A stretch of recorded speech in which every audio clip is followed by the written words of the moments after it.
welcome back to Chris Outdoors.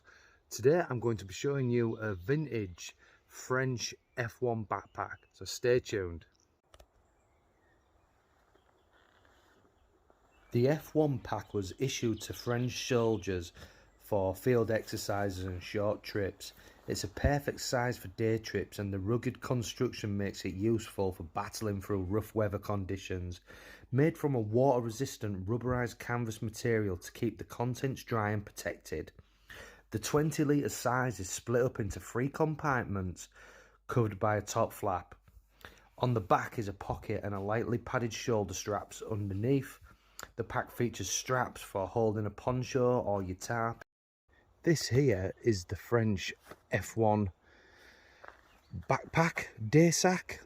Very versatile little backpack here.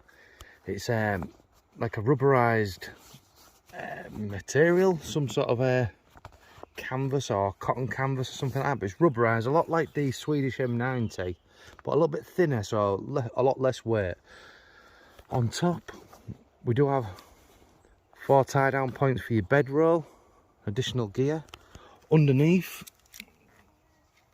let's tuck that away there. I put my wool blanket on there, but you also get an additional place where the French would put their radio battery, which is another smaller version of this. So it'll hold, I've had a spade in there, my cold steel shovel, maybe a bigger silky saw than the Pocket Boy, stuff like that will fit in there nicely. The axes don't really work because your head sticks out the other side, sort of like there. I've put mine on a Swedish LK35 frame just for summer use, so it's nice and breathable on the back. But what an awesome little pack. I'm going to show you some of its features now. So as we flip back the lid there, you're greeted by these 2 flaps here, which give it additional side weather protection. Nicely cinched down as well. I can do this one hand just to show you something. I usually have my Swagman roll just underneath this. Don't think I'm going to be able to do this one hand.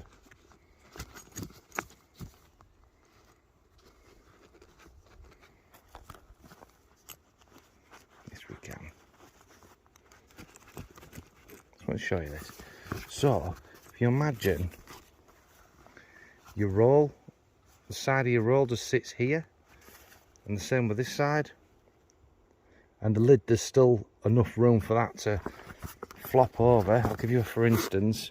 It would look like it goes about there with a Swagman roll and the Helicon Tex poncho on top as well, which I'll show you that. I'll do a bit of a kit spread out. I just want to show you the them flaps there. Just keeps everything nice and snug. So first off,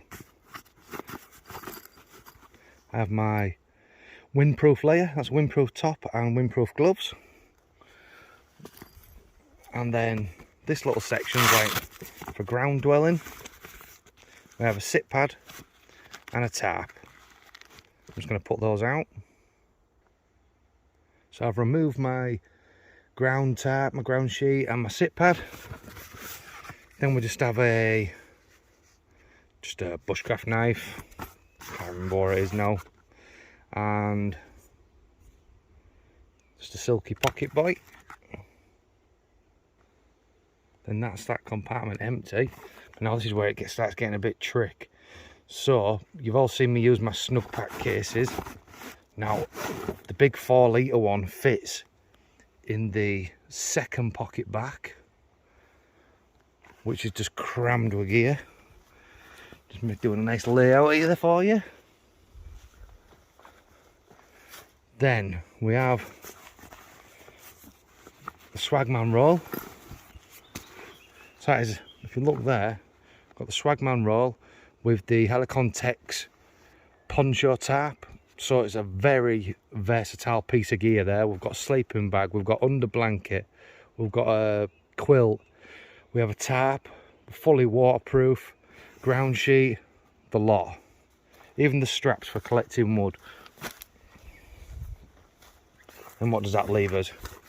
Got a 750mm Ti cut kit. What else have we got in here? Then just a cordage kit.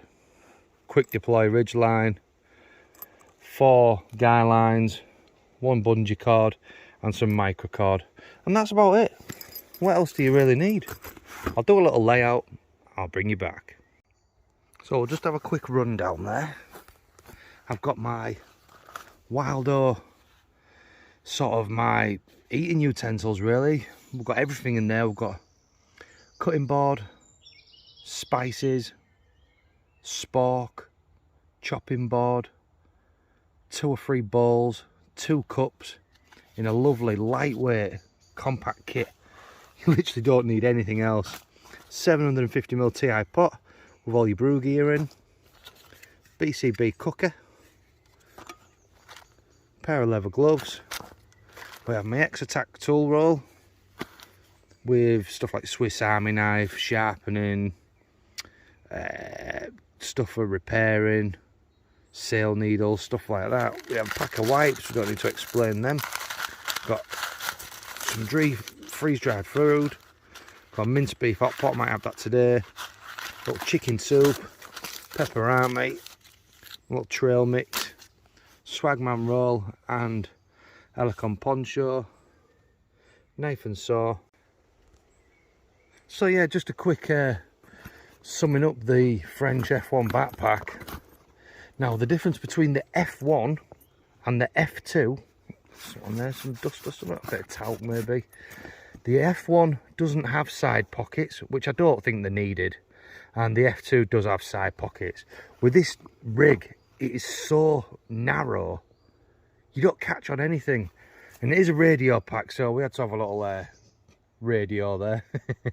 Aerial just runs up the side.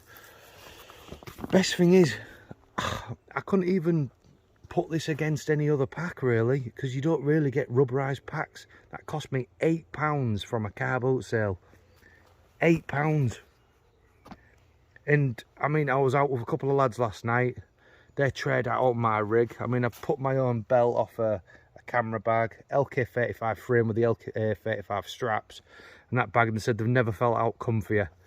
Airflow, comfort, and covers everything I can overnight out of that as well. As I say, as addition to that kit, I just had a wool blanket, a Thermarest inflatable mat, and my Sea to Summit pillow, and it all fits on that bag.